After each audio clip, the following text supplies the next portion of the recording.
codes, couriers, and secret messages from New York, the Culper Spy Ring gave Washington the intelligence he needed to outlast the British.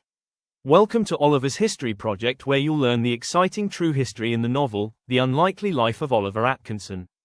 The American Revolution wasn't won by muskets alone. In the shadows, a hidden war of secrets and codes decided the fate of the nation. Early on, Nathan Hale was captured and executed by the British, teaching Washington a hard lesson: spies must be invisible, not heroic. Determined not to lose another spy, George Washington authorized a professional intelligence network, what became the Culper Spy Ring. Led by Benjamin Tallmadge, the ring included Abraham Woodhull, Robert Townsend, and courier Anna Strong. They used code names, invisible ink, dead drops, and laundry signals, turning ordinary life into a weapon of war. The Culper Ring exposed British troop movements, uncovered betrayal plots, and warned Washington of surprise attacks. Their intelligence saved the Continental Army, helping Washington avoid traps and strike only when victory was possible.